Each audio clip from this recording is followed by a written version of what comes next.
मैं Dheeraj Saxena, assistant professor, government law college Churu से आज एलएलबी थर्ड ईयर के first paper Indian evidence act में इररिलेवेंट कन्फेशंस पर चर्चा कर रहा हूँ। पिछले वीडियो में हमने संस्वीकृति क्या होती है और उसके बारे में सामान्य चर्चा की थी कि यदि अभियुक्त अपराध के आरोप को स्वीकार कर लेता है तो वे कथन संस्वीकृति बन जाते हैं। लेकिन यदि वे कथन अस्वैच्छिक हैं या अधिनियम की धारा 24, 25, 26 में से किसी धारा के अंतर्गत आते हैं तो ऐसे कथनों को अभियुक्त के विरुद्ध विसंगत माना गया है। इन तीनों प्रावधानों को हम ट्रिपल सेफगार्ड भी कहते हैं। यदि हम धारा 24 का अध्ययन करें तो धारा 24 में अस्वैच्छिक कथनों के बारे में प्रावधान किया गया है कि जब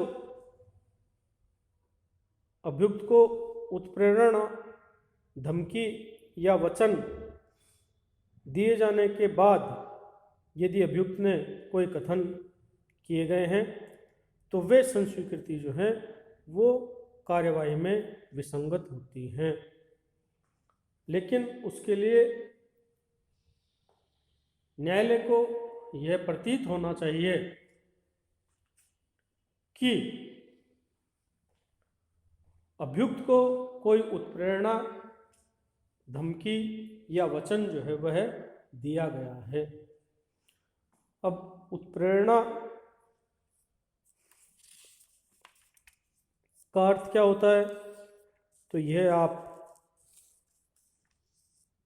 पिछले वर्ष भारतीय दंड संहिता में पढ़ चुके हैं कि किसी तरह का प्रलोभन देना,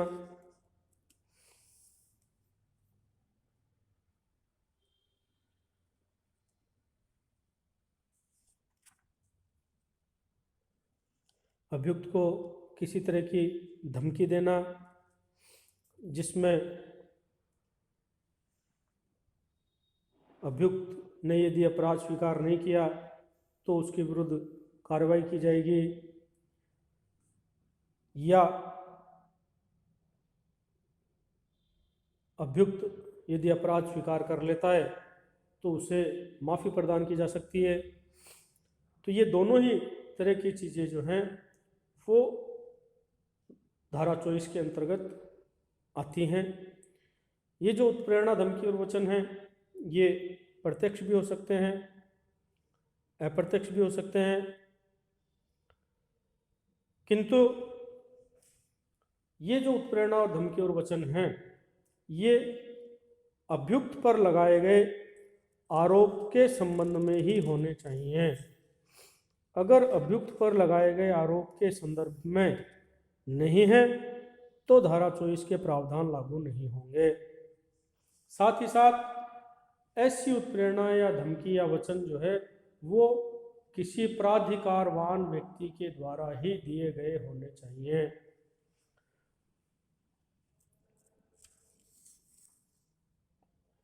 अथॉराइज्ड पर्सन जो है, अथॉरिटी जो है वो कौन होगा तो ये इस धारा में स्पष्ट नहीं किया गया है।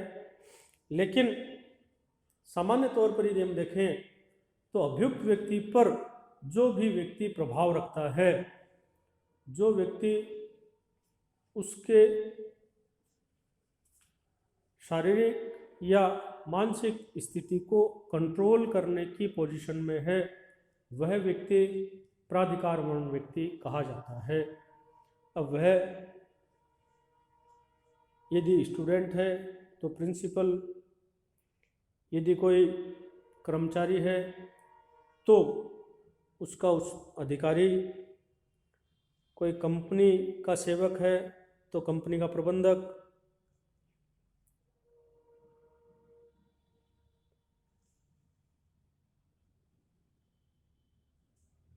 उस गांव का मुखिया, सरपंच आदि व्यक्ति जो हैं वो प्राधिकारवान व्यक्ति माने जाते हैं। इसके साथ साथ वह जो धमकी, उत्प्रेरणा या वचन दिया गया है वह ऐसा होना चाहिए कि अभियुक्त को उस कार्रवाई में कोई ऐहिक रूप का फायदा या बुराई का परिवर्जन हो जाएगा, यह एश्योरेंस जो है वो मिलनी चाहिए। अब ऐहिक रूप का फायदा या बुराई का परिवर्जन से अर्थ यहाँ पर है भौतिक फायदा होना चाहिए, दुनियाई फायदा, मतलब जो इस जीवन में उस अभियुक्त को प्राप्त हो सके, ऐसा होना चाहिए। अगर वह धार्मिक या नैतिक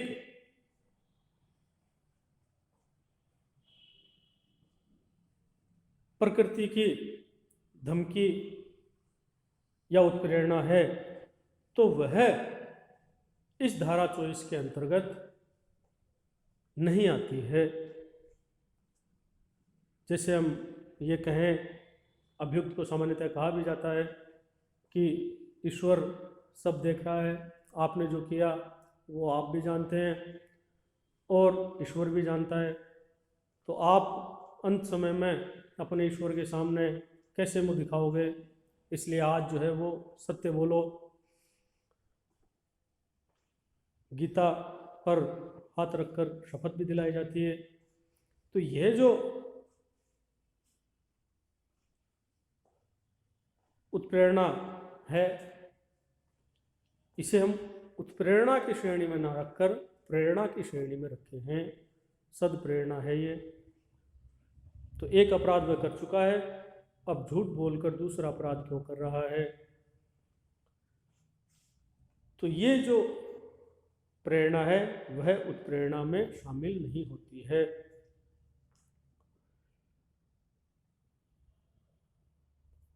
इसके बाद यदि हम बात करें तो धारा 25 के अंतर्गत पुलिस ऑफिसर के समक्ष किए गए कथनों, संस्वीकृतियों को विसंगत माना गया है। ये जो कथन हैं जो पुलिस ऑफिसर से किए गए हैं, ये इन्वेस्टिगेशन शुरू होने से पहले के भी हो सकते हैं, इन्वेस्टिगेशन के दौरान भी हो सकते हैं, या इन्वेस्टिगेशन खत्म होने के पश्चात भी हो सकते हैं। पुलिस ऑफिसर से कभी भी किए गए कथन जो हैं वो धारा 25 के अंतर्गत विसंगत बताए गए हैं। दगड़ू बनाम स्टेट ऑफ महाराष्ट्र का 1997 का उच्चतम न्यायालय का निर्णय है, जिसमें यह कहा गया था कि पुलिस ऑफिसर की मौजूदगी में भी यदि कथन किए गए हैं तो वे भी अग्राह्य होंगे। केवल पुलिस ऑफिसर से किए गए कथन ही नहीं, बल्कि पुलिस ऑफिसर की उपस्थिति में किए गए कथन भी विसंगत होते हैं। इसी के साथ यदि हम बात करें तो एक स्पष्टीकरण के रूप में हम केस लो देख सकते हैं। सीताराम बनाम स्टेट ऑफ यूपी का 1996 का उच्चतम न्यायालय का, जिसमें ये तथ्य थे कि एक स्त्री का शव बरामद होता है और उस डेड बॉडी के पास एक पत्र जो अभियुक्त ने लिखा है वह प्राप्त होता है।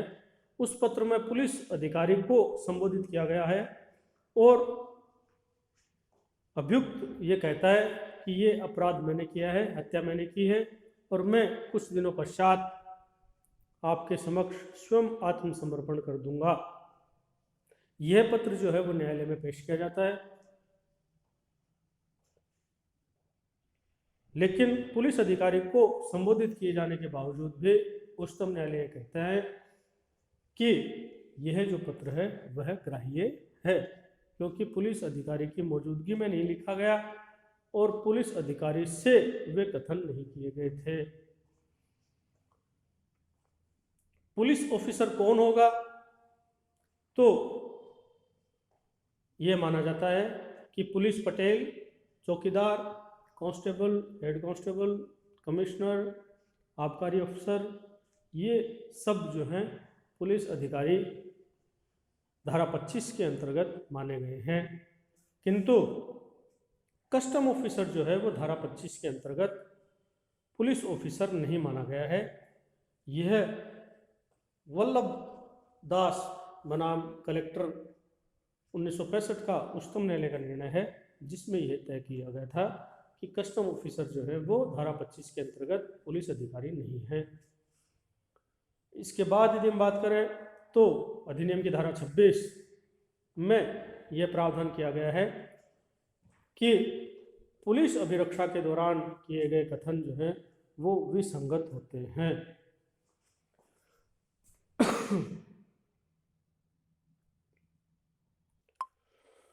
तो पुलिस अभिरक्षा क्या होती है? तो आप जानते ही हैं कि जब भी व्यक्ति पुलिस अधिकारी के नियंत्रण में आ जाता है तो वह कस्टडियन पुलिस में है, यह माना जाता है। आप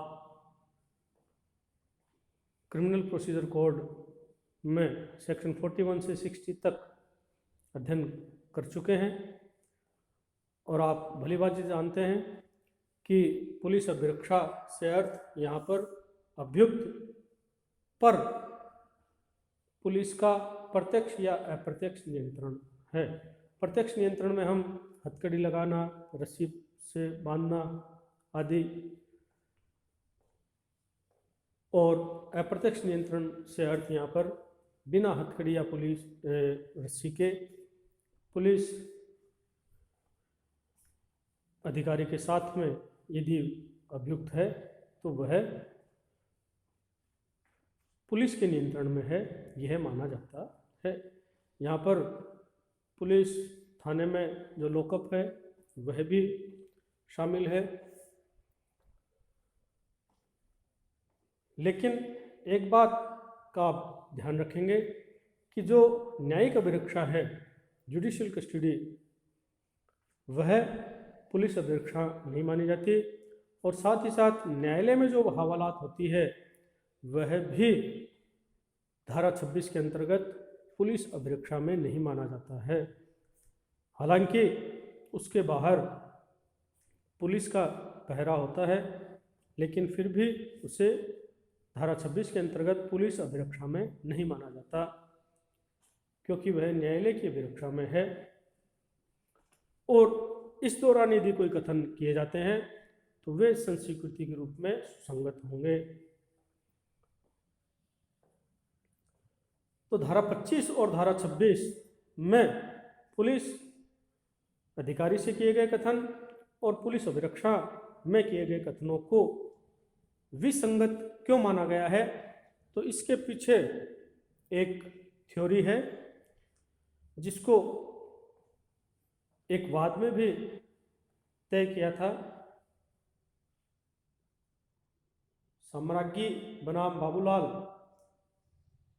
1884 में इलाहाबाद उच्च न्यायालय ने यह निर्णित किया था कि instead of working up to confession they work down from it, अर्थात पुलिस अधिकारी घटना स्थल से अभियुक्त तक पहुंचने की बजाय अभियुक्त से घटना स्थल तक पहुंचती है।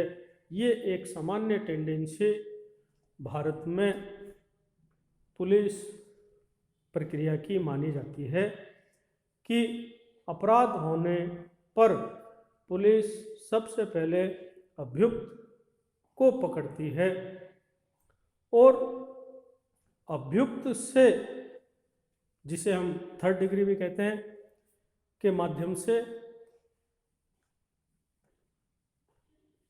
सारा विवाद हल करने की कोशिश की जाती है, जबकि होना ऐसा चाहिए कि घटना जहाँ हुई वहाँ से साक्ष्य इकट्ठे किए जाएं और उनके पश्चात अंत में अभियुक्त तक जो है वो पहुंचा जाए। तो इस वजह से धारा 25 और धारा 26 में अभियुक्त को एक तरह से प्रोटेक्शन दी गई है कि पुलिस अधिकारी जो हैं वो अपने टेंडेंसी में बदलाव लाएं। इन ट्रिपल सेफगार्ड के भी कुछ अपवाद हैं, ये बिल्कुल निर्विवाद नहीं है।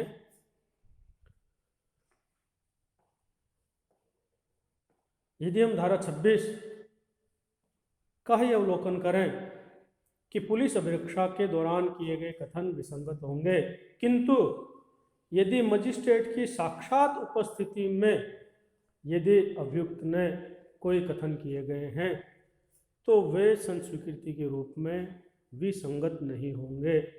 यहाँ मजिस्ट्रेट की साक्षात उपस्थिति से अर्थ है फिजिकल अपीयरेंस और अटेंडेंस ऑफ ए मजिस्ट्रेट। इसके बाद यदि हम बात करें तो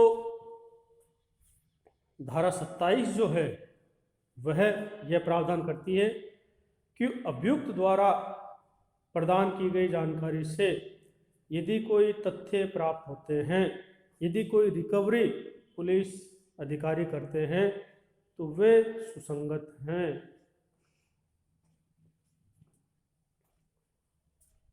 धारा 27 की संवैधानिकता को भी चैलेंज किया गया था, क्योंकि एक तो ये धारा 27 जो है वह पुलिस अभिरक्षा में या पुलिस अधिकारी से किए गए जो कथन हैं उसमें और पुलिस अभिरक्षा से भिन्न या पुलिस अधिकारी से भिन्न किए गए कथनों में विभेद करती है। धारा 27 जो है वह संविधान के अनुच्छेद 14 का उल्लंघन करती है, समानता के अधिकार का, और साथ ही साथ ये संविधान के अनुच्छेद 20 सब क्लोज 3 में प्रदत्त अधिकार का भी उल्लंघन करती है। संविधान पर आप प्रथम वर्ष में विस्तार पूर्वक अध्ययन कर चुके हैं।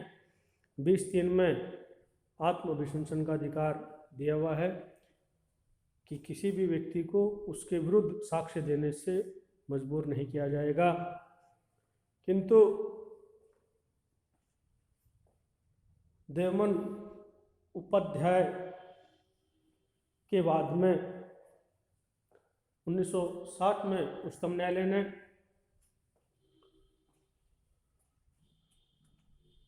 धारा 27 को संवैधानिक करार दिया है, और इसी के संदर्भ का एक केस है पुलकुरी कुटैया बनाम एम्परर का 1947 का प्रिवी काउंसिल का। इसका भी अध्ययन आपको अवश्य करना चाहिए। इसके बाद यदि हम बात करें अपवाद की, तो धारा 24 में जो उत्प्रेरणा धमकी या वचन दिया गया है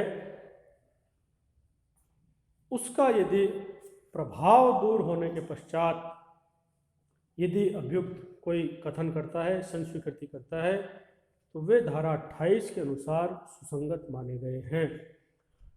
अब प्रभाव दूर होना ये कब माना जाएगा, तो ये पूर्णतः न्यायालय के विवेक पर है। न्यायालय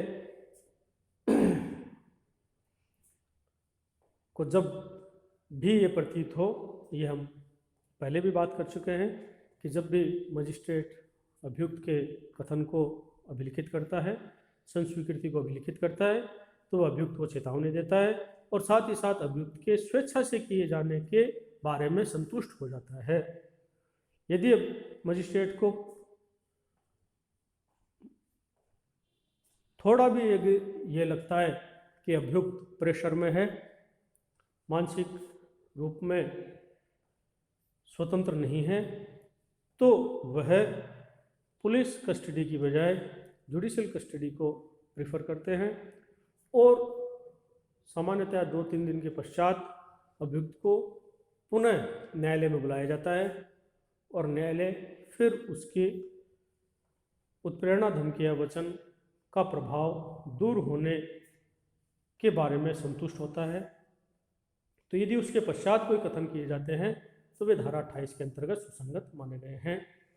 और साथ ही साथ धारा 29 का भी आपको विस्तार से अवलोकन करना चाहिए, क्योंकि धारा 29 में ये कहा गया है कि अन्यथा सुसंगत संस्वीकृति गुप्त रखने के वचन आदि के कारण विसंगत नहीं होगी। तो इसमें 5 तरह के कथन जो है वो परिस्थितियां जो है वो बताई गई हैं। पहला है गुप्त रखने का वचन यदि किसी व्यक्ति ने दिया है और वह अभियुक्त उस व्यक्ति के झांसे में आ जाता है और उसको अपराध की स्वीकृति कर देता है और वह व्यक्ति न्यायालय में आकर अगर अभियुक्त की संस्वीकृति के बारे में कथन करता है तो वे न्यायालय सुसंगत मानते हैं। अगर अभियुक्त से कोई छल से या कपट से कोई संस्वीकृति प्राप्त कर ली, जैसे एक विवाद भी था कि एक जहाज पर एक कर्मचारी जो है वो अपनी पत्नी के नाम पत्र लिखता है और उस पत्र में वह अपराध की स्वीकृति करता है और उस पत्र को वह जहाज के कप्तान को सील करके अपने घर डाक में डालने के लिए दे देता है। जहाज का कप्तान जो है वह उस पत्र को खोल लेता है और उस पत्र को जो है पुलिस को दे देता है। तो न्यायालय ने यह निर्धारित किया कि यह कोई विसंगत संस्वीकृति नहीं है। इसी तरह का एक केस था जिसमें डकैती के अपराध को क्रैक करने के लिए पुलिस जो है शहर के जोहरियों की दुकान को अपने कंट्रोल में ले लेती है। सादे वर्दी में पुलिस अधिकारी वहाँ होते हैं, कैमरा लगा दिया जाता है जिसकी रिकॉर्डिंग लाइव जो है वो पुलिस अधिकारी भी देखते हैं। वहाँ पर अभियुक्त जो है वो डकैती में लूटे गए गहनों को बेचने के लिए आते हैं। उन गहनों की पहचान होने पर पुलिस अधिकारी अभियुक्त को गिरफ्तार कर लेते हैं। तो यह छल या कपट जो है वो नहीं माना गया और इस तरह का साक्ष्य जो है वो सुसंगत माना गया। साथ ही साथ ऐसे प्रश्नों के उत्तर में जिनका उत्तर देना अभियुक्त के लिए आवश्यक नहीं था और वह उत्तर दे देता है तो भी वे कथन जो है वो सुसंगत माने गए हैं। और केवल मात्र अभियुक्त को चेतावनी नहीं दी, अभियुक्त को कथन करते हुए चुपके से सुन लिया गया या रिकॉर्ड कर लिया गया, तो वे भी जो हैं सुसंगत माने गए हैं। और यदि अभियुक्त को कोई नशा करवा दिया और उस नशे की हालत में यदि कोई संस्वीकृति कर देता है तो वे भी सुसंगत माने गए हैं। किंतु इन पांचों ही परिस्थितियों में यह अनिवार्य है कि वे जो कथन हैं वे स्वैच्छिक होने चाहिए, अन्यथा सुसंगत होने चाहिए, धारा 24, 25 या 26 के अंतर्गत नहीं आने चाहिए। उनसे भिन्न यदि हैं तो केवल मात्र इस कारण से कि अभियुक्त को चेतावनी नहीं दी, अभियुक्त से छल कपट किया गया, अभियुक्त नशे में था या अभियुक्त को गुप्त रखने का वचन दिया गया था, केवल मात्र इस कारण से विसंगत नहीं होगी। यहाँ पर आप स्टेट ऑफ बनाम सिंघाड़ा सिंह का विवाद जो 1964 में उच्चतम न्यायालय ने निर्धारित किया था, इसका भी अध्ययन करना चाहिए। तो ये कुल मिलाकर आज हमारी चर्चा थी कि संस्वीकृति में ट्रिपल सेफगार्ड और उन तिहरे बचाव के अपवाद कि अभियुक्त के द्वारा किए गए कथन संस्वीकृति रूप में कब विसंगत होते हैं और कब उनको सुसंगत मान लिया जाता है। अगले वीडियो में हम भारतीय साक्ष्य अधिनियम के अन्य प्रावधानों पर चर्चा करेंगे। धन्यवाद।